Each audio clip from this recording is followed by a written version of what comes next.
ተነስተልን ክቡራን ተመልካቾቻችን ሲሳይ አጌና ከሉዓላዊ ሚዲያ ሐሙስ ሚያዝያ 15 2018 ዓመተ ምህረት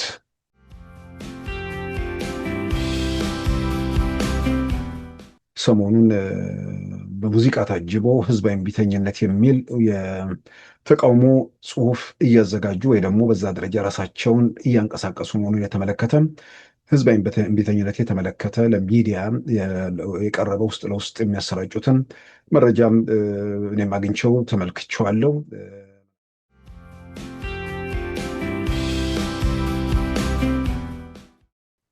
ምናልባትም ይህን የሚያደርጉ ሰዎች የሆነ ቦታ ላይ እየደጋገሙ ሲያደርጉ አሁን በራሳቸው ዓለም ውስጥ የራሳቸውን ደሴት ፈጥረው እዛች እየፈረሰች ያለች እያበቃላት ያለ እነሱ ሊደርሱላት የሚያስቧት ጭንቅላቻቸው ውስጥ የሳሏት አንዲት ፍርስራሽ ጎጆ አለች፣ ኢትዮጵያ የምትባል በእነሱ ጭንቅላት ውስጥ የፈረሰች።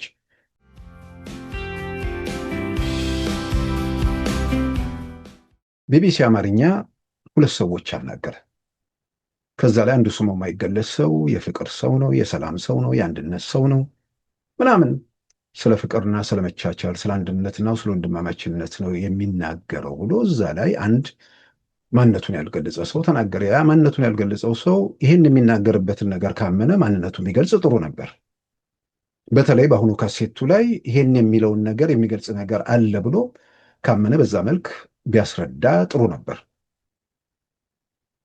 ቴቦርናዥ ይሄ የአማርኛው ዘገባ እንዳለ ወደ እንግሊዝኛ ታትሞ ቢቢሲ እንግሊዝኛ ላይ ወጥቶ እዛ ላይ እንዲህ አይነት ውዳሴ የሚቀርብበትን ነገር ሲያዩ ቴቦርናዥ ስለ ኢትዮጵያን ባላቸው ፍቅር በኢትዮጵያ ጉዳይ ላይም በቅርበት ካለው ሁኔታ አንጻር በመረጃው ላይ ምንድን ነው ቢቢሲ ባቀረበው ላይ ተንተርሰው ያን በማለታቸው ተገቢ ነገር ነው።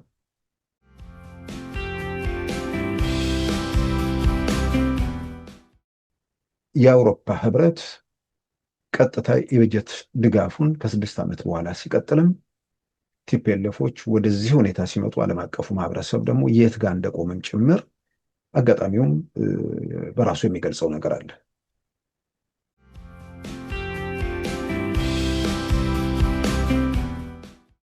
በዛሬው ፕሮግራማችን በእነዚህና በሌሎች ወቅታዊ ጉዳዮች ላይ ትኩረት አድርገናል። አሁን ወደ ዕለቱ ዜና እናመራለን።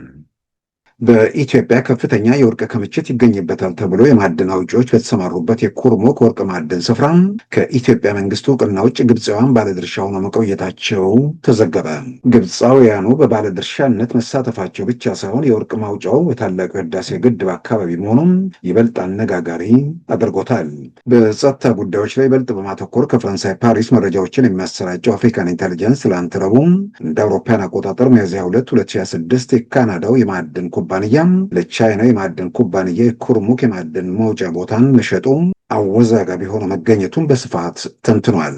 ኦላይድ ጎልድ የተባለው የካናዳ የማዕድን ኩባንያ በኩርሙክ በወርቅ ማምረት ስራ ላይ ለመሰማራት ፈቃድ ሲወስድ የግብፁ አስኮም የተባለው የማዕድን አሳሽ ኩባንያ ባለድርሻ መሆኑ የታወቀው ዘግይቶ በመሆኑ የኢትዮጵያው ጠቅላይ ሚኒስትር ዶክተር አብይ አህመድ ሁኔታውን በተረዱበት ወቅት በከፍተኛ ደረጃ መበሳጨታቸው በሪፖርቱ ተመልክቷል።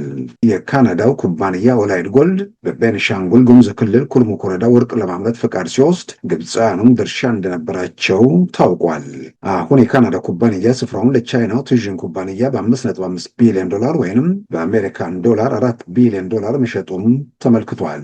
የግብፁ ኩባንያ በኩርሙክ ወርቅ ውስጥ የነበረው ድርሻ ምን ያህል እንደነበር በዘገባው ባይጠቀስም የካናዳው ኩባንያ በድረገጹ እንዳስታወቀው የእርሱ ድርሻ 93 በመቶ እንደሆነ አስታውቋል። የግብፃውያኑ ኩባንያ በታላቁ የህዳሴ ግድብ አካባቢ በሚገኝ የወርቅ ማምረት ስራ ላይ መሰማራቱም ሳይታወቅ መቆየቱን ተከትሎ የማዕድን ሚኒስትሩ ሀብታሙ ተገኝ ሂደቱን በቅርብ እየተከታተሉ መሆናቸው ተመልክቷል። በ500 ሚሊዮን ዶላር ኢንቨስትመንት የተጀመረው የኩርሙክ ወርቅ ማውጫ ለ15 ዓመታት እንደሚያገለግል የተጠቀሰ ሲሆን በዓመት እስከ 290 ሺህ አውንስ ወይም 8220 ኪሎ ግራም ይመረትበታል ተብሎ የተገመተ ሲሆን አሁን ባለው የወርቅ ዓለም አቀፍ ዋጋ በዓመት ከ1 ቢሊዮን 370 ሚሊዮን ዶላር በላይ ያስገኛል። ካሊስ ኤምሲኤቪ 20 የተባሉት ወታደራዊ ብረት ለበስ ተሽከርካሪዎች ኢትዮጵያ መግባታቸውን ከትናንት በስቲያ እንደ አውሮፓውያን አቆጣጠር ሚያዝያ 1 2026 የዘገበው ሚሊተሪ አፍሪካ የተባለው ወታደራዊ ገጽ የተሽከርካሪዎቹ ብዛት በተመለከተ ትክክለኛው ቁጥር ባይታወቅም በትንሹ በደርዘኖች ከፍ ካለም በመቶዎች የሚቆጠሩ በዚህኛው ዙር ኢትዮጵያ መድረሳቸውን በዘገባው አመልክቷል። ከብረት ለበስ ወታደራዊ ተሽከርካሪዎቹ በተጨማሪ ለወታደራዊ ጭነት አገልግሎት የሚውሉ ከባድ መኪኖችን ከዩናይትድ አረብ ኤምሬት በተደረገ ስምምነት ማዕቀፍ መሰረት ወደ ኢትዮጵያ እንደሚገቡም በዘገባው አመልክቷል። ኢትዮጵያ ወታደራዊ አቅሟን እያጠናከረችና እያዘመነች ስለመሆኑ የሚዘረዝረው ሚሊተሪ አፍሪካ የቱርኩን ቤራክታር ቱና ኤክሲኒ ድሮኖችን እንዲሁም የሩሲያውን ኦሪዮን ኢ ድሮንና ያክ 130 የተባለ ጀት እንዲሁም የቻይናውን ኤስኤች 15 የተባለ መድፍ በቅርብ ጊዜያት ውስጥ መታጠቋንም ዘርዝረዋል። ኤምሲኤቪ 20 የተባሉት ብረት ለበስ የውጊያ ተሽከርካሪዎች 300 ሺህ ፈረስ ጉልበት ያላቸውና በሰዓት 110 ኪሎ ሜትር ይበራሉ። የቀላል መሳሪያ ጥይትና የከባድ መሳሪያ ጥይት ፍንጣሪ መቋቋም የሚችሉት እነዚህ የውጊያ ተሽከርካሪዎች በመንገድ ላይ የተጠመደ ፈንጂዎችን የሚቋቋሙ ሲሆን የ30 ሚሜ እና የ7.62 ሚሜ መሳሪያ እንዲሁም ባለ 40 ሚሜ የቦምብ መተኮሻም ተገጥሞላቸዋል። እነዚህ ኤምሲኤቪ 20 የተባሉት መኪኖች ወደ ኢትዮጵያ መግባት የጀመሩት ካለፈው ሐምሌ ወር ጀምሮ ሲሆን በየካቲት ወርም ሩሲያ ሰራሽ የሆነ ካማዝ 53949 የተባለ ብረት ለበስ ተሽከርካሪዎች ወደ ኢትዮጵያ መግባታቸው ይታወቃል። የትግራይ ጊዜ አስተዳደር ከ8 ቢሊዮን ብር በላይ በጀቱ በፌዴራል መንግስት እንደተያዘበት አስታወቀም። የትግራይ ጊዜ አስተዳደር ፕሬዝዳንት ሌተና ጀነራል ታደሰ ወረደ ከሚያዝያ 1 2018 ጀምሮ ለተጨማሪ 1 ዓመት ክልሉን እንዲመሩ በተሾሙ ማግስት የክልሉ ፋይናንስ ቢሮ ለፌዴራል መንግስት ጥያቄ አቅርቧል። የትግራይ ክልል የፋይናንስ ቢሮ ኃላፊ ዶክተር ምህረት በየነ የዛሬ ሳምንት ሚያዝያ 8 2018 ለኢትዮጵያ ገንዘብ ሚኒስቴር በጻፉት ደብዳቤ በበጀት ዓመቱ እስከ መጋቢት ያልተላከው የክልሉ በጀት 8 ቢሊዮን 590 ሚሊዮን 812203 ብር ከ24 ሳንቲም መሆኑን በመዘርዘር ለ141 ሺህ ሰራተኞች ደሞዝ መክፈል አለመቻሉን አመልክተዋል። ከ20 ለሚበልጡ ፕሮጀክቶች የጸደቀ 844 ሚሊዮን 200 ሺህ ብር አለመላኩንም የፋይናንስ ቢሮ ኃላፊዋ በደብዳቤያቸው ገልጸዋል። በበጀት ዓመቱ ከሐምሌ እስከ መስከረም በጀቱ ተሟልቶ መላኩን ከጥቅምት ወር ጀምሮ በጀቱ እየቀነሰ መሄዱንም ዘርዝረዋል። በተለይም በጥርና የካቲት ወር ሙሉ በሙሉ አለመላኩን በአጠቃላይ ለበጀት ዓመቱ ከተመደበው 23 ቢሊዮን 198 ሚሊዮን 567682 ብር እስከ መጋቢት ወር ባለው ጊዜ 8 ቢሊዮን 567 ሚሊዮን 340650 ብር ከ56 ሳንቲም እንዳልተላከ የፋይናንስ ቢሮ ኃላፊዋ ዶክተር ምህረት በየነ ገልጸው ያለውን ችግር ተረድቶ የገንዘብ ሚኒስቴር በጀቱን እንዲለቅ በደብዳቤ ጠይቀዋል።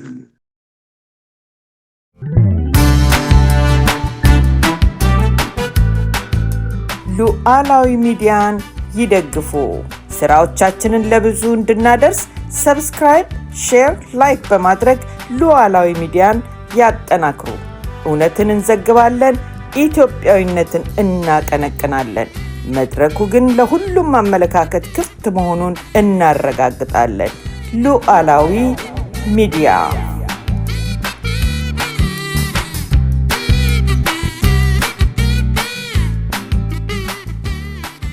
ክቡራን ተመልካቾቻችን የኢትዮጵያ ሀገር አቀፍ ምርጫ የፊታችን ግንቦት 24 2018 እንደሚካሄድ ይታወቃል። መርሃ ግብሩም በዛው መሰረት ቀጥሏል። አንዳንድ ምርጫ የማይካሄድባቸው አካባቢዎች ደግሞ ከነዚያ ጊዜያት በኋላ ምርጫ ማድረግ የሚቻልበት ሁኔታ እንዳለ ይታመናል። በትግራይ ያለው በተለየ የሚታይ እንደሆነ ግልጽ ነው። ምናልባትም ከዛ ጋር በተያዘም ጀነራል ታደሰ ወረደ ከትናንት በስቲያ የሰጡት ቃለ ምልልስ በብዙ ዘንድ አነጋጋሪ ነበር። ያነጋገረውም ጀምረው እስኪጨርሱ ድረስ በትክክል ምን ማስተላለፍ እንደፈለጉ ከእርሳቸው ባሻገር ሌሎቹ በትክክል ቋንቋውን የሚያውቁት ሰዎች ሁሉ መረዳት አቃተን እስኪሉ ድረስ ግራ የሚያጋባ ሁኔታ ነበር። በኋላ ላይ ደግሞ ይህን በተመለከተ በግልጽ ማብራሪያ ሰጥተዋል። ምናልባትም በቀደመው ቃለ ምልልሳቸው ላይ ስልጣንን በሰላማዊ መንገድ ለማስረከብ ዝግጁነታቸውን በገለጹበት በዚያ ቃለ ምልልስ ላይ የህወሓትን ውሳኔ እንደሚቀበሉት ተደርጎ የቀረበ ነገር ነበር። በዛ ዙሪያም በዝርዝር ምላሽ ሰጥተዋል።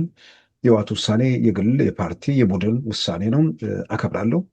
ግን ያ ውሳኔ ሌላውን የትግራይ ተወላጅ እርሳቸውንም ጭምር የማይገዛ መሆኑን ከዛም በላይ ደግሞ አደገኛ ውሳኔ መሆኑን እሱን አጽንኦት ሰጥተው መልእክት አስተላልፈዋል። ስለዚህም ትግራይ ውስጥ ያለው ሁኔታ ወዴት ይሄዳል፣ ቀጣዩ ነገርስ ምንድን ነው የሚለው ራሱ ከቀጣዩ የኢትዮጵያ ምርጫ ጋር ተያይዞም በትኩረት ኢትዮጵያን የሚከታተሉት ጉዳይ ነው። በሌላም በኩል ደግሞ ያው ከምርጫው ጋር ተያይዞ አሁን በተቃውሞ ካምፕ ያለው ኃይል ሰሞኑን በሙዚቃ ታጅቦ ህዝባዊ እምቢተኝነት የሚል የተቃውሞ ጽሁፍ እያዘጋጁ ወይ ደግሞ በዛ ደረጃ ራሳቸውን እያንቀሳቀሱ መሆኑን የተመለከተ ህዝባዊ እምቢተኝነት የተመለከተ ለሚዲያ የቀረበ ውስጥ ለውስጥ የሚያሰራጩትን መረጃም እኔም አግኝቼው ተመልክቼዋለሁ። ምናልባትም አንዳንዴ ኢትዮጵያ ውስጥ በሆነ መንገድ የሆነ ጊዜ ላይ ሄደህበት የከሸፈ ነገር ተመልሶ ይሰራል አይሰራም የሚለው ነገር ያኔ ለምን ከሸፈ? የዛን ጊዜ ጉድለት ምን ነበር? አሁንስ እንዴት ይሰራል የሚለውን እሱንም ጭምር ጊዜ ወስደው ካሰቡበትና በትክክል ለውጥ ለማምጣት ከተዘጋጁ ይቅናቸው ማለት እፈልጋለሁ። የሚያመጡት የሚለውጡት ነገር እንደሌለ አይኑን ለገለጠ ኢትዮጵያ ውስጥ ያለው ተጨባጭ ሁኔታ ለገመገመ ሁሉ በግልጽ የሚታይ የምንረዳው ነው። የሆነ ነገር ኮሽ ባለ ቁጥር፣ የሆነ ነገር በተፈጠረ ቁጥር ስብሰባ ማድረግ፣ መግለጫ መበተን፣ ምንድን ነው የሽግግር የግርግር የት ምናምን የሚባል ነገር ውስጥ መግባት ለማን ይጠቅማል? ምናልባትም ይህን የሚያደርጉ ሰዎች የሆነ ቦታ ላይ እየደጋገሙ ሲያደርጉ አሁን በራሳቸው ዓለም ውስጥ የራሳቸውን ደሴት ፈጥረው እዛች እየፈረሰች ያለች እያበቃላት ያለ እነሱ ሊደርሱላት የሚያስቧት ጭንቅላቻቸው ውስጥ የሳሏት አንዲት ፍርስራሽ ጎጆ አለች፣ ኢትዮጵያ የምትባል በእነሱ ጭንቅላት ውስጥ የፈረሰች። በመሬት ላይ ያለ እውነታ ከዛ እጅግ በጣም የራቀ የተለወጠ ኢትዮጵያ በማናቸው መመዘኛ በየትኛው መስፈርት ከብዙ ጥንቅጥ ከብዙ መከራ ዘረኞችን እየጎሸመች እያደቀቀች እየተነሳች ዓለም አቀፉ ማህበረሰብም ተቀባይነቷ እየሰፋ የመጣች ሀገር ነች። የሚታይ የሚዳሰስ እውነት ነው። በየትኛውም ግርግር በየትኛውም ጫጫታ የሚለወጥ የሚቆም የሚሄድም የሆነ የሚመጣ ቡድን የለም። ይህን እውነታ ማንም ጤነኛ ሰው መረዳት ነው ያለበት። ይሄ ምንድን ነው ህዝባዊ እምቢተኝነት ምናምን በሚል የበተኑት ወረቀት ወይ ደግሞ ለመበተን ያዘጋጁት ወረቀት ሰዎቹ ምናልባት ከእንደዚህ ተመሳሳይ ነገር ውስጥ ዝርዝራውን እዛ ውስጥ የቀረበውን ነገር እንዲሁም አንድ የገረመኝ ነገር የሆነ ካምፑ ላይ የሚጠይቁ ሰዎች ተፈጥረዋል የሚል ነገር ፈጠረብኝ። ለምን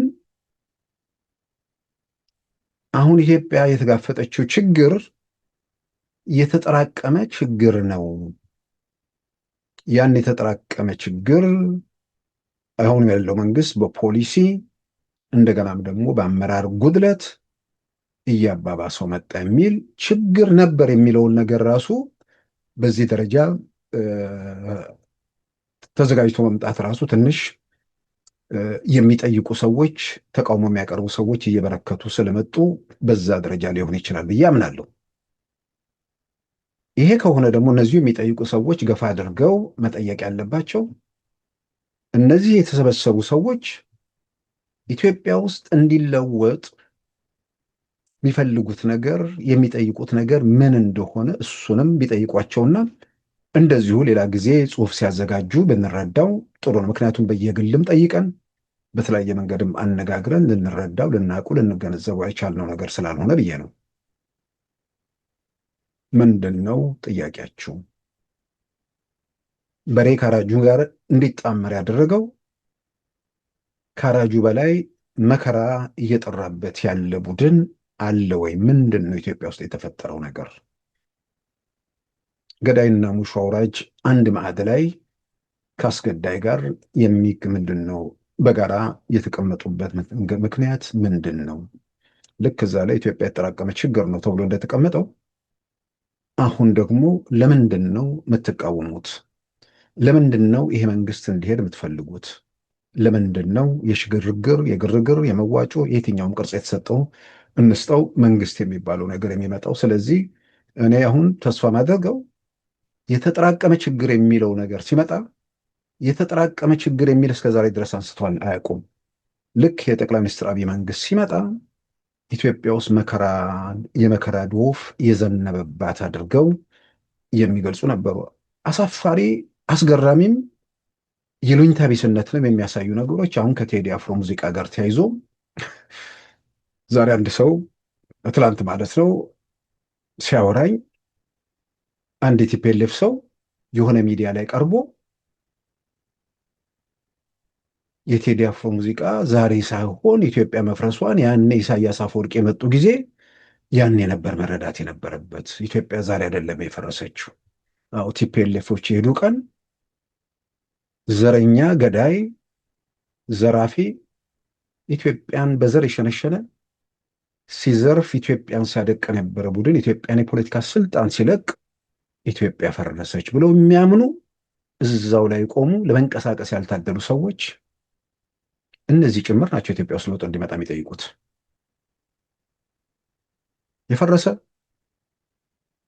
እየፈረሰ ያለን ሀገር ከፍርስራሽ ለማንሳት ዋጋ እየተከፈለ ከዘረኞች፣ ከጎጠኞች፣ ከመንደርተኞች፣ ከስልጣን ናፋቂዎችና ከምናምን ቅጽል ልንሰጣቸው ከምንችላቸው ኃይሎች ጋር ሁሉ የኢትዮጵያ የጸጥታ ኃይሎችና ኢትዮጵያ ውስጥ ያሉ ኢትዮጵያን ወደፊት ለማስቀደም የሚሰሩ ሰዎች ሁሉ ዋጋ እየከፈሉበት ትልልቁን አደጋ ተሻግሮ ዘረኞች እየጫጩ ኢትዮጵያነት እያበበ የመጣበት ምዕራፍ ላይ ነን። ሰዎች በሚያዩታቸውን ፍላጎታቸውን በፈለጉት መንገድ ይገልጻሉ። ግን አንዳንዶች ምንድን ነው ሀሳብ የመግለጽ መብት ምናምን የሚሉትን ነገር ሀሳብ የመግለጽ መብት የሌላውን መብት እስካልገፈፍክ፣ የሌላውን ነፃነት እስካልገደብክ፣ አመፅ እስካልቀሰቀስክ ድረስ መሆኑንም ማረጋገጥ ደግሞ በጣም አስፈላጊ ነገር ነው።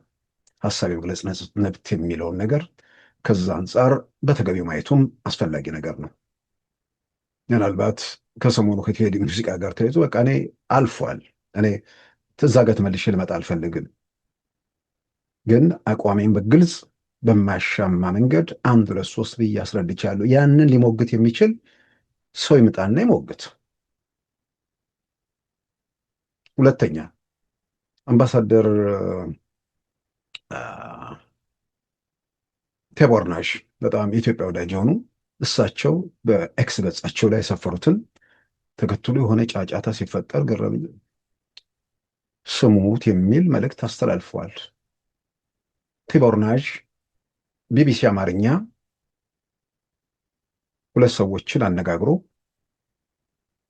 አሁን ወደዚህ ውስጥ መግባት የምፈልገው አንዳንድ ሰዎች ጉዳዩን በተመለከተ ቸል ማለቴን ወይ ምናምን፣ በሌላም በኩል ደግሞ የተለያዩ አስተያየቶች ስለሚሰጡ እግረ መንገዴን አሁንም አርስት ላደርግ አልፈልግም። የሆነ ጊዜ ጫጫታ ነው፣ ከዛ በኋላ የሚለወጥ ነገር የለም። እሱ ላይ ቅንጣት ታክል የምጠራጠረው ነገር አይደለም። ቴቦርናሽ ቢቢሲ አማርኛ 2 ሰዎች አናገረ። ከዛ ላይ አንዱ ስሙ የማይገለጽ ሰው የፍቅር ሰው ነው፣ የሰላም ሰው ነው፣ የአንድነት ሰው ነው ምናምን ስለ ፍቅርና ስለ መቻቻል ስለ አንድነትና ስለ ወንድማማችነት ነው የሚናገረው ብሎ እዛ ላይ አንድ ማንነቱን ያልገለጸ ሰው ተናገረ። ያ ማንነቱን ያልገለጸው ሰው ይህን የሚናገርበትን ነገር ካመነ ማንነቱን ቢገልጽ ጥሩ ነበር። በተለይ በአሁኑ ካሴቱ ላይ ይሄን የሚለውን ነገር የሚገልጽ ነገር አለ ብሎ ካመነ በዛ መልክ ቢያስረዳ ጥሩ ነበር። ቴቦርናሽ ይሄ የአማርኛው ዘገባ እንዳለ ወደ እንግሊዝኛ ታትሞ ቢቢሲ እንግሊዝኛ ላይ ወጥቶ እዛ ላይ እንዲህ አይነት ውዳሴ የሚቀርብበትን ነገር ሲያዩ ስለ ፍቅር ነው፣ ስለ አንድነት ነው፣ ስለ ወንድማማችነት ነው እየዘፈነ የሚለውን ነገር ሲያዩ አድምጡት ማለታቸው ቴቦርናሽ ስለ ኢትዮጵያን ባላቸው ፍቅር በኢትዮጵያ ጉዳይ ላይም በቅርበት ካለው ሁኔታ አንጻር በመረጃው ላይ ምንድን ነው ቢቢሲ ባቀረበው ላይ ተንተርሰው ያን በማለታቸው ተገቢ ነገር ነው። ያላቸው መረጃ ስላለው ጉዳይ ያላቸው እውቀት በዛ ላይ የተመሰረተ ስለሆነ ከዛ ውጭ ያለውን ነገር ያውቃሉ ወይ ደግሞ ይረዳሉ ብዬ አላምንም። ስለዚህ በዚህ መልክ አስተያየት ሰጡ። የሆነ ነገር አየሩን የተወሰነ ሲቆጣጠር አየሁ። በሌላ በኩል የሆኑ ሰዎች ታሰሩ ደግሞ የሚል ነገር መጣ። ሰዎች ከህግ ውጭ ያለ አግባብ መታሰር የለባቸውም። ይሄን መቶ ቦታ ምን አለ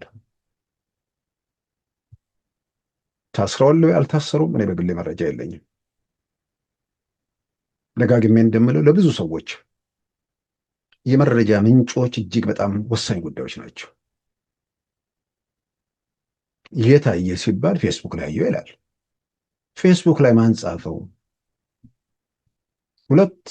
በሁሉም ጉዳይ ላይ ባለቤቶች አሉ። ከባለቤቶቹ ወገን የመጣ ነገር አለ ወይ? የለም። ዞሮ ዞሮ ምን የሚሆን ምን ሰዎች ህግን ባልተከተለ መንገድ ከህግ አግባብ ውጭ መታሰር የለባቸውም። ተጠርጥረው ከታሰሩም በህገ መንግስቱ ላይ በተቀመጠው የጊዜ ገደብ ፍርድ ቤት መቅረብ አለባቸው። በቃ አሁን ይሄ ብሶተኛው ካምፕ ሙዚቃው ተሰማ ምናምን አለፈ። ያው አለፈ ስል እየተሰማ አይደለም ማለት አይደለም። ያው የጠበቁት ነገር አለፈ። ንፋስ ነው፣ አውሎ ነፋስም አይደለም። ኢትዮጵያ ባለችበት ሁኔታ ውስጥ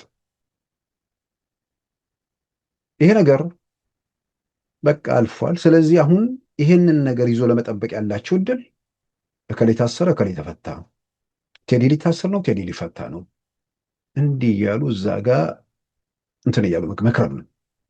ጫጫቷ እዚች አካባቢ ላይ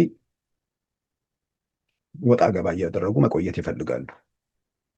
የኢትዮጵያ መንግስት እኔ ሌላ የህግ ክፍተት ለጥርጣሬ የሚያበቁ ምናምን ነገሮች ቢኖሩ እንኳን ዝም ብሎ ስራውን መስራት፣ ወደ ምርጫ ጉዳይ ላይ መቶ ማተኮር፣ ሌላው መሬት ላይ ያለ ትግራይ ውስጥ ያለ ሁኔታ ላይ ማተኮር፣ ይሄኛውን ማህበራዊ ሚዲያ ላይ ምናምን ያለውን ጫጫታ እዛው የማህበራዊ ሚዲያ ጫጫታ አድርጎ ስራውን መቀጠል ነው። በማናቸውም ሁኔታ እዚህ ነገር ውስጥ ጊዜውንም ማጥፋት ወይ ደግሞ ሁኔታዎችን እዚህ ላይ ማባከን አለበት ብዬ አላምንም። አስፈላጊም አይደለም። አስቸጋሪ የነበሩ ጊዜያት ውስጥ ሁኔታዎች ከባድ በነበሩ ጊዜያት ውስጥ እንዲህ አይነት ሁኔታዎች የሚያስከትሉት አደጋ ከባድ እንደሆነ አልጠራጠርም። መጀመሪያዎቹ ዓመታት ስርዓቱ እንደ ስርዓት ለመቆም ሀገር እንደ ሀገር ለመቆም በሚፈተንበት ሰዓት እንዲህ አይነት ነገር ቢኖር ብዙ ነገሮችን ሊያናውጥ ይችላል። ዛሬ ምንም የሚሆን ነገር የለም። ምንም የሚለወጥ ምንም የሚመጣ ነገር እንደሌለ ለማንም ግልጽ ነው። እዚህ ላይ የሚጠራጠሩ ካሉ በሁሉ ነገር ተስፋ የሚያደርጉት ናቸው። ልክ እንደ ቲፔልፎቹ ማለት ነው። ምንድነው የሆነ ሸኔ የሆነ ወረዳ ላይ ገብቶ ተኮሰ ሲባል ይሄ መንግስት አለቀለት ይላሉ አሉ እነ ዶክተር ደብረጽዮን።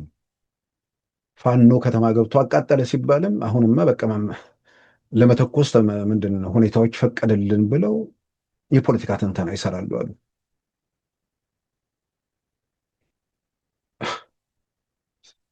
እናቶ መለስ፣ እናቶ ስዬ ምናምን እናቶ ተወልደ የነበሩበት ድርጅት መጨረሻ ላይ እንዲመሆኑ በጣም በጣም ያሳዝናል።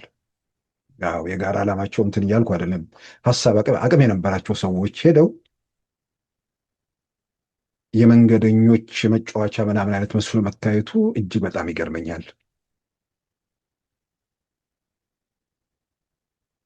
በየትኛው መንገድ ባሉ ሁኔታዎች ኢትዮጵያ ውስጥ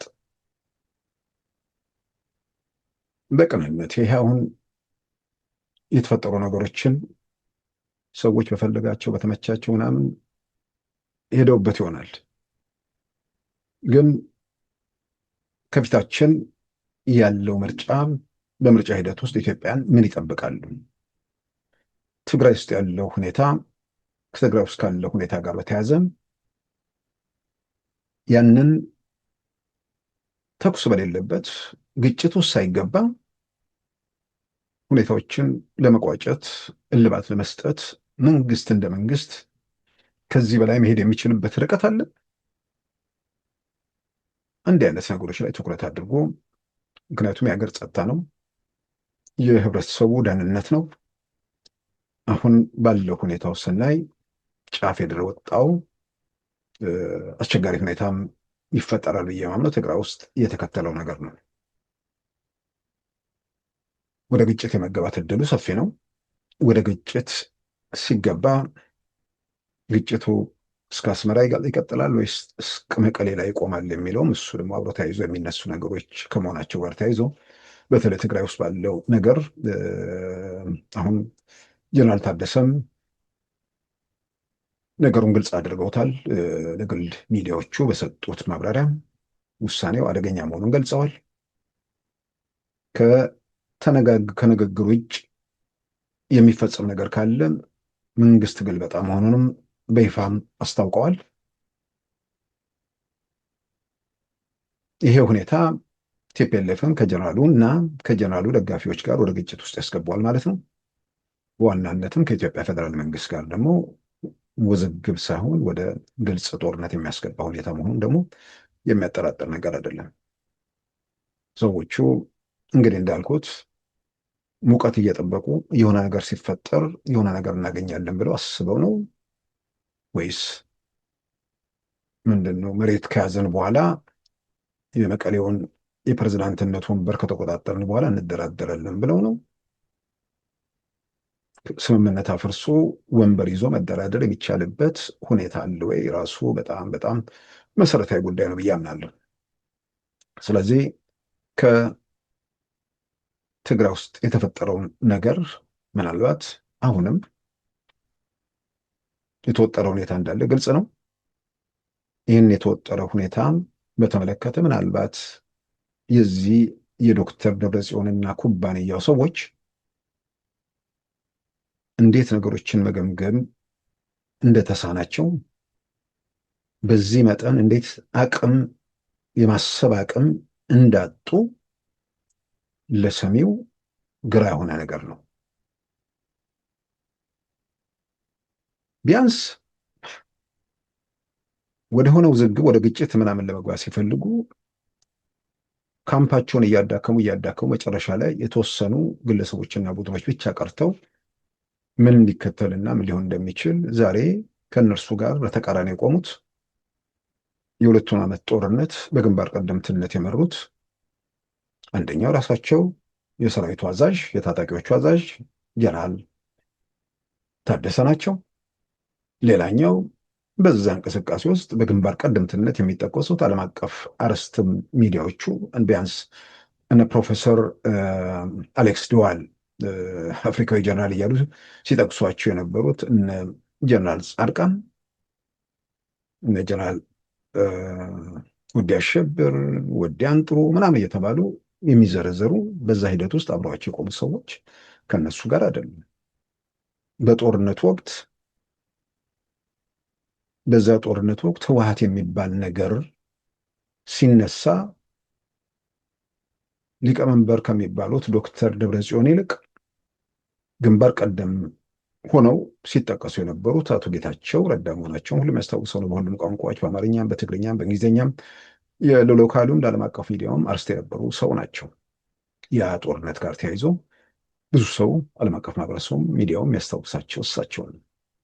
በዛ ሂደት ውስጥ የነበሩ በዚህ መጠን ዋናዎቹ ሰዎች ከሂደቱ መውጣት ብቻ ሳይሆን ይሄ ቡድን የትግራይ ህዝብ የመከራ የስቃይ የሰቆቃ ምንጭ ነው ብለው በአንድ በኩል የትግራይ የለውጥ ንቅናቄ ብለው ተደራጅተው በሚንቀሳቀሱበት፣ በሌላው በኩል ደግሞ ከሰላማዊ ትግል ባሻገር ይህን ኃይል በጠመንጃ ማስወገድ አለብን ብለው የትግራይ የሰላም ኃይል የሚል እንቅስቃሴ በአፋርና በጠለምት አካባቢ እንዲሁም በተለያዩ ቦታዎች ወታደራዊ እንቅስቃሴ በተጀመረበት በዚህ ሰዓት ራሱ የቲፒኤልኤፍ ወይ ደግሞ በሁለቱ ዓመት ጦርነት ከህወሓት ጎን ተሰልፎ የነበሩ ኃይሎች ራሳቸው ላይ ለመተኮስ በተሰናዱበት፣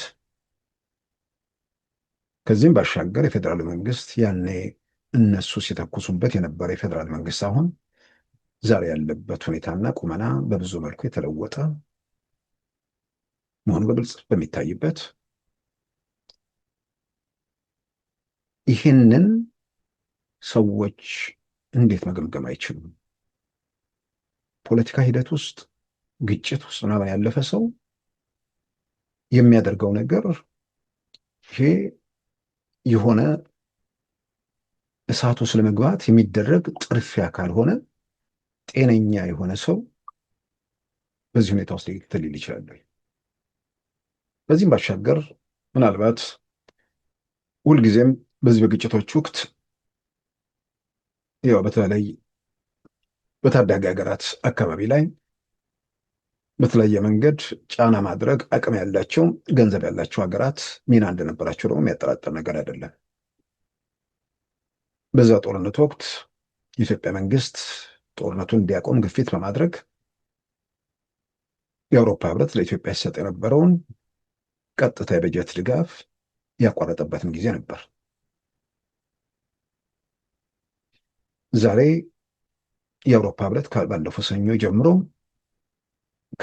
እንደ አውሮፓውያን አቆጣጠር ከ2020 ጀምሮ ላለፉት 6 ዓመታት ያህል አቆሞት የነበረውን ቀጥታ የበጀት ድጋፍ በይፋ ጀምሯል። ትናንት በዜናችን ላይ እንደተመለከተው እነ ፍራንስ 24 በግልጽ ያኔ በጦርነቱ ምክንያት አቆሞት አሁን ደግሞ ጦርነቱ መልሶ ሊያገረሽ በተቃረበበት ሁኔታ ውስጥ ያንን መልቀቁ የሚል ነገር ጥያቄ አንስተዋል። በእርግጥ ጥያቄ የሚያስነሳ ነገር የለም። ወደ ግጭት የሚገባም ከሆነ ግጭት ምንድን ነው? የጦርነት ነጋሪት እየጎሰመ ወደ ግጭት እየተንደረደረ ያለው የሰላም ስምምነቱን አንድ በአንድ እየጣሰ እየደፈጠጠ እዚህ ላይ የደረሰው ህዝባዊ ወያነ ሓርነት ትግራይ መሆኑን ከመጀመሪያው ጀምሮ ከብዙዎች ኢትዮጵያውያን በተሻለ መረጃውን የዕለት ተዕለት እንቅስቃሴውን የሚከታተሉበት ሁኔታ አለ። ይህን ጉዳይ የሚመለከተው የአውሮፓ ህብረት የአፍሪካ ቀንድ ልዩ መልክተኛ አኔት ውበርም ጨምሮ እሳቸውም የወከሏቸው አካላት በአጠቃላይ በፕሪቶሪያው የሰላም ስምምነት ዙሪያ የኢትዮጵያ ፌዴራል መንግስት ምን አደረገ፣ ህዝባዊ ወያነ ሓርነት ትግራይ ምን እየከወነ ነው የሚለውን በደንብ የሚያውቁት ነው። ከምንም በላይ ደግሞ በዛ ሂደት ውስጥ ዋና ተዋናይ የሆኑት የሂደቱ ፈራሚዎች ጭምር እነ ጀነራል ጻድቃን እና አቶ ጌታቸው ያሉበትን ሁኔታ በደንብ ይገመግማሉ። ስለዚህ የአውሮፓ ህብረት ቀጥታ የበጀት ድጋፉን ከ6 ዓመት በኋላ ሲቀጥልም ቲፒኤልኤፎች ወደዚህ ሁኔታ ሲመጡ ዓለም አቀፉ ማህበረሰብ ደግሞ የት ጋር እንደቆመም ጭምር አጋጣሚውም በራሱ የሚገልጸው ነገር አለ እና መቀሌ ላይ ካድሬ ሰብስቦ አክሱም ላይ የተላለፈውን ውሳኔ ደግፈነዋል የሚል መግለጫ ስለወጣ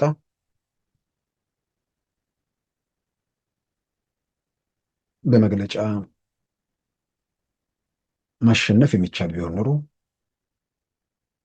በሰልፍ በግርግር መንግስት የሚሄድ ቢሆን ኖሮ ቲፒኤልኤፍ ከ2011 ጀምሮ መቀሌ ውስጥ ያደረገው የሰልፍ ብዛት ያደረገው የስብሰባ ብዛት ኮንፌዴራሊስቶችን መቀሌ እየሰበሰበ ያደረገው ግርግር ያ ሁሉ ከበቂ በላይ ነበር። ከምንም በላይ በሚሳኤል ጭምር ያደረጉት እንቅስቃሴ ውጤቱ በደንብ ታይቶ ዛሬ ባለንበት ሁኔታ ውስጥ እነዚህ ሰዎች ምን ይዘው ምን ተማምነው ምን ለመከወን ምን ለማግኘት ነው ወደዚህ አይነት ሁኔታ ውስጥ የሚገቡት? ስለዚህ ግጭቶች ሳይፈጠሩ ምናልባት የሀገር ሽማግሌዎች፣ የሃይማኖት አባቶች በዚህ በኩል እነዚህን ሰዎች ሊገቷቸው የሚችሉበት ሁኔታ ይኖራል ወይ? ይህን ስል የሚናደዱ ሰዎች እንዳሉ አውቃለሁ። ሰዎቹ ተንቀዥቅዣዋል። ለአንዴና ለመጨረሻ ጊዜም እርምጃው ተወስዶባቸው ሀገሩ የተረጋጋ ሆኖ መቀጠል አለበት። ሁልጊዜም ሸክም ሆነው መከራ ሆነው እንዲቀጥሉ አያስፈልግምና ስለዚህ የሚያደርጉት ነገር መጥፊያቸው ስለሆነ ወደ እርምጃ አምርቶ ይህንን ሲንከባለል የመጣ ምዕራፍ መዝጋትና ትግራይ ውስጥ የተረጋጋ ሁኔታ ለመፍጠር ዛሬ ብዙ የሚያስቸግር ነገር አይደለም። የኢትዮጵያ ፌዴራል መንግስት ከአዲስ አበባ ከብልጽግና ምናምን ጋር ያሉ ሰዎችን ሳይሆን ራሳቸው ህዝባዊ ወያነ ሓርነት ትግራይ ውስጥ ሆኖ ከህዝባዊ ወያነ ሓርነት ትግራይ በተቃራኒ ቆመው ለውጥ ለማምጣት የሚንቀሳቀሱ ሰዎች በብዛት ያሉበት ስለሆነ ጊዜያዊ አስተዳደር ለመመስረት በማናቸው መመዘኛ የትግራይ ህዝብ ከዳር እስከ ዳር መቀበል የሚችለው ጊዜያዊ አስተዳደር መመስረት የሚቻልበት ሁኔታ እንዳለም ግልጽ ነው። ስለዚህ እነዚህን እርምጃ ወስዶ ይሄኛውን ነገር ቶሎ ማፋጠን የሚል የሚያምኑ ሰዎች አሉ። ያን እንዲሆን የሚመኙም አሉ። ያን ማድረግ እንደሚቻልም ቅንጣት ታክል የሚያጠራጥር ነገር የለም። ግን ያን በማድረግ ሂደት ውስጥ እነዚህ ሰዎች በነሱ ጦስ ሰላማዊ ሰዎች ላይ ንጹሐን ላይ መጠኑ ምን ያህል እንደሆነ ባናቅም ጉዳት መድረሱ አይቀርም። ምን ያህል እንደሆነ ባናቅም ሀብት ንብረት ላይ የሚደረስ ጉዳት መኖሩም አያጠራጥርም። ሰዎች በየትኛውም መንገድ ኢትዮጵያ መከላከያ ሰራዊትን አላስፈላጊ መስዋዕትነት እንዳይሆን አስፈላጊ ነው፣ መደረግ ያለበት ነው። ግን ምናልባት ሰዎቹም መክሮ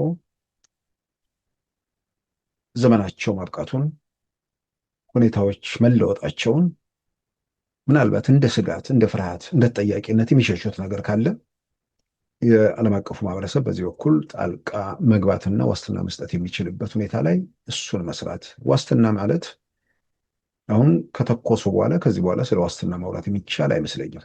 በቀደመው ተግባራቸው ያንን በተመለከተ የኢትዮጵያ መንግስት ጊዜ ጠብቆ አርፍጦ የሆነ ጊዜ ላይ እርምጃ ይወስድብናል የሚል ስጋት ካላቸው በዛ በኩል ይህን ምዕራፍ በተለይም በሽግግር ፍትህ ይታያል በተባለው ሂደት ውስጥ ያ የሽግግር ፍትህ ሙሉ ሙሉ ገለልተኝነት የተረጋገጠበት፣ በሌላም በኩል ደግሞ ሰዎች ጥፋታቸውን፣ ኃጢአታቸውን፣ ወንጀላቸውን ከተናዘዙ መውጫ መንገድ የሚያገኙበት ሁኔታ እንደሚኖር በዛ በኩል ዓለም አቀፉ ማህበረሰብ ዋስትና የሚሰጥበት ሁኔታ ቢኖር፣ ከዛም ባሻገር የሀገር ሽማግሌና የሃይማኖት አባት ስል ትግራይ ውስጥ ያሉትን እያልኩ አይደለም። ይህን ስል ትግራይ ውስጥ ያሉት የሃይማኖት አባቶች በቲፒኤልኤፍ ቁጥጥር ስር እንዳሉ ስለሚታወቅ ማለት ነው። ምንም ማድረግ የሚችሉ ሰዎች አይደሉም። ማድረግ የሚችሉትም ነገር ካለ በቲፒኤልኤፍ መልካም ፈቃድ ላይ የተመሰረተ ብቻ ነው። አይፈረድባቸውም። ቲፒኤልኤፍ ማዕከላዊ መንግስቱን በያዘበት ወቅት ኢትዮጵያ ውስጥ ያሉ የሃይማኖት አባቶችም ተመሳሳይ መንገድ ውስጥ ነበሩ። ዛሬ ግን በነፃነት በዚህ ጉዳይ ላይ ምናልባት የሚያደርጉት ጥረት ካለ፣ ጥረት ማለት በኢትዮጵያ መንግስት ጋር የማሸማገል ነገር ከዚህ በኋላ እኔ ይኖራል ብዬ አላምንም። ማሸማገል የሚባል ነገር አይኖርም። የሚያደርጉትን ነገር አቁመው የጀነራል ታደሰ ወረደን የ1 ዓመት የስልጣን ዘመን ተቀብለው በሌላ በኩል እንደ ስጋት የሚያነሷቸው የሚያነሷቸው ነገሮች ካሉ የፌዴራሉ መንግስት ተጠያቂነት ያመጣብናል የሚሉ ነገር ካለን በዚህ በኩል የሃይማኖት አባቶቹ፣ የሀገር ሽማግሌዎቹ ተጠያቂነት እንደማይኖርባቸው ለማረጋገጥ ከዓለም አቀፉ ማህበረሰብ በኩል እንደ ድልድይ ሆነው በዚህ በኩል ማድረግ የሚችሉት ነገር ቢኖር እንዲህ ያለ ጥረቶች መጥፎ አይደሉም። ይሄ ካልሆነ ያው ምን ሊከተል እንደሚችል መቼም እኛም መንግስትም እነ ዶክተር ደብረጽዮንም ዓለም አቀፉ ማህበረሰብም ሁሉም የሚያውቀው ምን ሊሆን እንደሚችል ማንም የሚጠራጠር አይመስለኝም። ጥይት ይተኮሳል ብቻ ሳይሆን ከተተኮሰ በኋላ የሚከተለው ነገር ምን እንደሚሆን በየዕለት ጥቃቅን ነገሮች ላይ ትንተና የሚሰሩት እነ ዶክተር ደብረጽዮን ምናልባት ትንተናቸው ሌላ ሊሆን ይችላል። አይኑን ገልጦ መሬት ላይ ያለውን እውነት አላነበበ በአጭር ጊዜ ውስጥ ታሪክ የሚሆንበት ምዕራፍ ውስጥ እንደሚገባ ደግሞ ሊጠራጠር የሚችልበት ሁኔታ እንደሌለም ግልጽ ነው። ስለዚህ ትግራይ ውስጥ ያለውን ሁኔታ አሁንም ላይ ሰዎች ቆም ብለው እንዲያዩ፣ ነገሮች እንዲመረምሩ፣ ከምንም በላይ የቆሙበት የትግራይ ህዝብ ከየትኛውም ወጣቱ ምኑም እያላገጠባቸው እያፌዘባቸው በየትኛውም መንገድ ለነሱ መሳሪያ ላለመሆን እየሸሸ ያለበት ሁኔታ መሆኑንም እነዚህን ሁሉ በአጠቃላይ የድጋፍ መሰረታቸውም አቅማቸውም ሁለመናቸውም የተዳከመና የተመናመነ ኃይል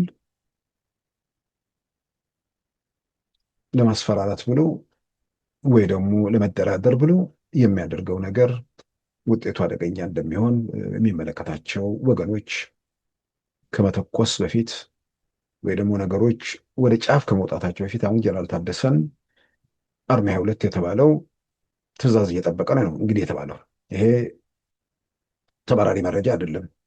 ከፕሬዚዳንቱ ከጀነራል ታደሰ ጋር በቅርበት የሚሰራው አውራምባ ታይምስ ላይ የተዘገበ ነገር ነው። ስለዚህ ምን እየጠበቁ ነው? ወደ ምንድን ነው? ወደ እርምጃ ካመሩ በኋላ ወደ ኋላ ለመመለስ ሊያስቸግር ይችላል። ብዙ ነገሮች ሊበላሹ ይችላሉና እዛ ጋር ሳይደርስ አሁንም ማድረግ የሚችሉ አካላት ካሉ በዚህ ረገድ የራሳቸውን አስተዋጽኦ ቢያደርጉ ጥሩ ነው ብዬ አምናለሁ። ሌላው ምርጫው ነው። ምርጫው 1 ወር ከ10 ቀን የቀረው በምርጫው ሜዳ ላይ የሚፎካከሩ ኃይሎች ቢያንስ የኢትዮጵያ ምርጫ ላይ አንዱ ችግር የሆነው ነገር በነውጥ ሀገሪቱ ስለመጣች የኢትዮጵያ ሕዝብ መቼ እፎይ ይላል? ከዚህ መከራ መቼ ይፈታል? እንዴት ከዚህ አደጋ እንሻገራለን የሚለው ነገር ላይ ብዙዎች በኃላፊነት ስሜት ሳይሆን እያንዳንዱ አደጋ፣ እያንዳንዱ ቀውስ እነርሱን ወደ ቤተ መንግስት ወይ ደግሞ ወደ ፓርላማ እንዴት እንደሚያቀርባቸው እያሰቡ ጊዜያቸውን እዛ ላይ ስላባከኑ የምርጫው ጊዜ ሲደርስ ብዙዎቹ ዝግጅት የላቸውም። ድንገት ይሄዳል ያሉት መንግስት ባለበት ነው። የሽግግር ወይ መዋጮ መንግስት የሚመጣበት እድል ዝግ ነው። ስለዚህ መሬት ላይ ባለው ሁኔታ ወደ ምርጫ ሲገባ ያው በቂ ዝግጅት ስላላደረጉ የተፈጠረ ክፍተት አለ። ስለዚህ የተፈጠረውን ክፍተት ምናልባት ስልጣን ላይ ያለው መንግስት ወይም ገዢው ፓርቲ ብልጽግና የተወሰኑ የፓርላማ ወንበሮች ቢያንስ ወደ 40 ምናምን አካባቢ የማይወዳደርባቸው ቦታዎች መኖራቸው ግልጽ ነው። ይፋ ሆነዋል በተለያየ መንገድ እንደምንሰማው። ይሄ ማለት ተቃዋሚዎቹ ብልጽግናን ተወዳድረው ማሸነፍ አይችሉ እንኳን በ40ዎቹ የፓርላማ ወንበሮች ላይ ተወዳድረው አንደኛው ሌላውን ተወዳድረው ማሸነፍ የሚችልበት በማናቸውም ሁኔታ ግን 40 ያህል ተቃዋሚዎች ወደ ፓርላማ መግባት የሚችሉበት እድል ተመቻችቷል ማለት ነው። ያ ማለት ብልጽግና ባለቀቀባቸው ቦታዎች 100 ደግሞ ያሸንፋል ብሎ መደምደም ሊያስቸግር ይችላል። ስለዚህ በዛም በኩል እድል የሚኖራቸው ተቃዋሚዎች ሊኖሩ ይችላሉ። ያ ማለት ደግሞ ፓርላማው አሁን ካለው ፓርላማ በተሻለ የተቃዋሚዎች ድምፅ የሚሰማበት ይሆናል ማለት ነው። የተቃዋሚዎች ድምፅ የሚሰማበት ስል በነገራችን ላይ ፓርላማው ብሶትና ሙሾ የሚወርድበት አይነት ነገር አይደለም።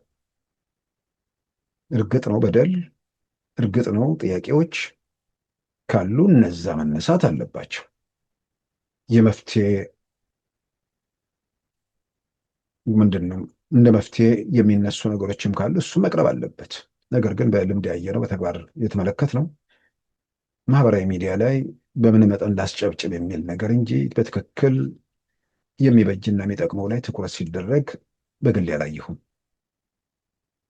ያን ማድረጋቸው መብታቸው አይደለም እያልኩ አይደለም፣ መብታቸው ነው። ነገር ግን የሚጠቅመው ያ ሳይሆን ፓርላማው ላይ ትንሽ ህይወት ያለው የፖሊሲ ክርክር፣ አማራጭ ሀሳቦች ላይ የሚቀርቡ ነገሮች ቢኖሩ፣ በሌላም በኩል ደግሞ በትክክል ስልጣን ላይ ያለው አካል በአሰራሩ በምናምን ላይ ያሉ ክፍተቶችና ጉድለቶችን በደንብ ምክንያቱም ቀደም ሲል የምናስታውሰው ያን የግል አንድ ሁለት የፓርላማ ተመራጮች በነበሩበት ወቅት መረጃ ያገኙ ነበር። እንደምንሰማው መረጃ ያገኛሉ። መንግስት መዋቅር ውስጥም በተለያየ መንገድ መረጃ ይሰጧቸዋል። ያን መረጃ ይዘው ፓርላማ ውስጥ ሲሞግቱ እናስታውሳለን። አሁን እንደዛ ለማድረግ የሚያስችል ሁኔታ እንዲፍንት እንዲልም የፓርላማ አባላቱ በዛ በኩል እንዲህ በተጨባጭ ለቀጣዩ ምርጫ ራሳቸውን እያዘጋጁ ኢትዮጵያ ውስጥ ያለውን ሁኔታ ምንድነው የሚንከባለል የጸጥታ ችግርም ካለ በጸጥታ ችግር ውስጥ ጭብጨባ ታሳቢ እየተደረገ ሳይሆን በጸጥታ ችግር ውስጥ መንግስት ሚናን፣ በሌላም በኩል ደግሞ ችግር ውስጥ ሚና ያላቸው ሌሎች ኃይሎችንም ጭምር እዛም ታሳቢ ያደረገ የመፍትሄ ሀሳቦችና አማራጭ ጉዳዮች ላይ ትኩረት ቢያደርጉ፣ ከምንም በላይ ደግሞ የፖሊሲ አማራጮች እዛ እንደ ለክርክር የሚቀርቡ ባይሆንም በምንድነው ፓርላማው ላይ የሚቀርቡ የተለያዩ አዋጆች፣ የተለያዩ መመሪያዎች ምናምን ይኖራሉ። አዋጆች በተለይ በሌላም በኩል ደግሞ በየ6 ወሩ ወይ ደግሞ አፈጻጸም ሪፖርት የማቅረብ ጠቅላይ ሚኒስትሩም የሚመጡበት መድረክ አለ። በነዛ ላይ ትርጉም ያላቸው ክርክሮች፣ በሌላም በኩል ደግሞ በመደበኛነት የሚካሄዱበት ስብሰባዎችም ላይ ህይወት ያለው እንቅስቃሴ ለማድረግ ተቃዋሚዎቹም ራሳቸውን በዛ ደረጃ ማዘጋጀት፣ ያ ምን ይጠቅማል? ለቀጣዩ ምርጫ አንዱ ገዢው ፓርቲ ገዝፎ ሌሎቹ እንደዛው እንደጫጩ እንዳይቀጥሉ እድል ሊሰጥ የሚችልበት ሁኔታ ስላለ በዛ በኩል ተዘጋጅቶ ራስን አዘጋጅቶ መንቀሳቀሱም ይጠቅማል። ከዚሁ ጋር ተያይዞ ፓርቲዎቹ ያው አንዳንዶቹ ላለመሰረዝ ሂደት ውስጥ እንደገቡ ያው ከአስቀድሞ ሲገልጹ ነበር ኦፌኮና ኦነግ። ኦነግ ግን አለመሰረዝ ሳይሆን ትርጉም ያለው እንቅስቃሴ ለማድረግ ቢያንስ ከ100 በላይ እጩዎችን አቅርቧል። ለሙከራ እንኳን ላለመሰረዝም እንኳን ቢሆን በደንብ ለመወዳደር መወሰን ትልቅ ስራ ነው። ኦፌኮ ኢትዮጵያ ውስጥ የ2007 የ2002 የምናምን ምርጫ ላይ ሲሳተፍ የነበረ ድርጅት አሁን ፖለቲካ ምህዳሩ አያመችም በሚል እንዳልሰረዝ ብሎ 2 ነው 3 ብቻ እንዳቀረቡ ፕሮፌሰር መረራ ሲናገሩ ሰምተናል። ያ ብዙ የሚጠቅም ነገር አይመስለኝም። ኦልሬዲ አልፏል። እንግዲህ 3ቱ ተወዳድረው ቢቀናቸው ጥሩ ነው። የሚቀናቸው ይሆናሉ እሱን እርግጠኛ መሆን ያስቸግራል። ምክንያቱም ያላመኑበትን እየተወዳደሩ ያሉ ሰዎች ራሳቸው ያላመኑበትን ሌላው አምኖ ሊመርጣቸው ይችላሉ። አላውቅም። ዞሮ ግን ከዚህ ከምርጫው ጋር የተያዘ ልምድ ለመቅሰም በተለያየ መንገድ በአሁኑ ወቅት ያሉ ክፍተቶች በቀጣዩ ምርጫ ላይ እንዳይመጡ በዛ በኩል ብዙ ነገሮችን ህብረተሰቡም ግንዛቤ እንዲያገኝ እነሱም በተወሰነ ደረጃ በዚህ በኩል ያሉ ነገሮችን ተረድተው ለቀጣዩ ምርጫ ራሳቸውን የሚያዘጋጁባቸው ሁኔታዎች ቢኖሩም ጠቃሚ ነው ብዬ አምናለሁ። በአጠቃላይ ግን 2019 በመግቢያ ላይ እንዳልኩት 2019 የመጣንበትን ከ2010 ጀምሮ የመጣንበትን እስከዛሬ ያለንበትን ሁኔታ ስንገመግም፣ ስናጤነው፣ ስንመረምረው፣ በወጉም ስንዳሰሰው 2019 መስከረም ላይ ምንም ነገር በሌለበት ምንድነው የህዝባዊ እምቢተኝነቱም ምናምኑም በሌለበት መስከረም 2019 መጨረሻው ሳምንት ላይ መንግስት ይመሰረታል። እዛ መንግስት እስኪመሰረት ደግሞ በተለያየ መንገድ ብረት አንስተው ምናምን የወጡት በብዛት በሰልፍ ወደ ሰላሙ መድረክ ይመጣሉ። በዛ መሀል ምናልባት እነ ዶክተር ደብረጽዮን እግዚአብሔር ቀናውን አመላክቷቸው ወደ ሲኦል የሚያደርጉትን መንደርደር ተገልጦላቸው አደብ ከገዙ ትግራይ ውስጥም ምርጫ ማድረግ የሚቻልበት ሁኔታ ምናልባትም ከዛ ከእንትኑ በፊት ሊኖር ይችል ይሆናል። ያለዛም ደግሞ ተንደፋድፎ እንግባበት ካሉ ያው እስከዛ ጣጣውን መልክ አስይዞ ያው መስከረም 2019 ላይ የመጨረሻው ሰኞ ኢትዮጵያ ውስጥ መንግስት ይመሰርታል። ከዛ በኋላ ህዝባዊ እምቢተኝነት፣ ከዛ በኋላ ምናምኑ ግርግሩ ብዙ ርቀት ይቀጥላል ብዬ አላምንም። ይጠፋል ማለት አይደለም። መደበሪያ ያደረጉ ሰዎች ስላሉ ይደበሩበታል። ግን የሚበተነው ቀላል አይደለም። እየጎመዥ የሆነ ነገር ሲለወጥ እየጠበቀ የሚያው ይበተናል በእርግጠኝነት። ምናልባትም ሰዎች ብዙዎችም ከእስር ቤት ሊወጡ ይችላሉ። ምክንያቱም ላለማየት ላለመስማት የሆነ ቦታ ላይ ተጥለው የነበሩ ሰዎች ተስፋ ቆርጠው ከዛ ካምፕ ሲወጡ አይናቸውን ሲገልጡ ከእውነታው ጋር ራሳቸውንም ሊያስማሙ ይችላሉ። በማናቸውም መንገድ ግን ዛሬ በየትኛውም መንገድ ኢትዮጵያ ውስጥ ያሉ ግርግሮች፣ ሁከቶች ምናምን ዝም ብሎ የሲኒ ማዕበል ተብሎ ሊገለጽ ከሚችለውም በታች ነው። የሚለወጥ የሚመጣ የሚሄድም ነገር እንደሌለና መስከረም 2019 መንግስት ሲመሰረት ፓርላማው ሲከፈት እንግዲህ አዲሱ ካቢኔ ማን ይሆናል ምናምን የሚለውን ነገር እንግዲህ እዛ ጋር ስንደርስ ደግሞ እሱ ላይ የምንነጋገር ይሆናል ተብሎ ይታመናል። ክቡራን ተመልካቾቻችን የዛሬ ሐሙስ ሚያዝያ 15 2018 ፕሮግራማችን በዚሁ ተጠናቋል። ጤና ይስጥልን።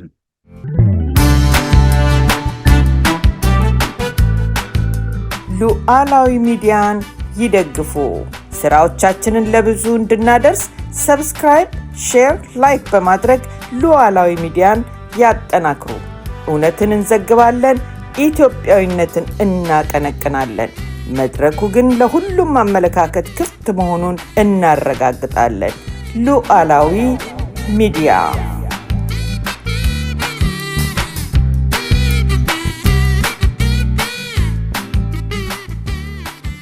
የዛሬ ሐሙስ ሚያዝያ 15 2018 ፕሮግራማችን በዚሁ ተጠናቋል። ጤና ይስጥልን።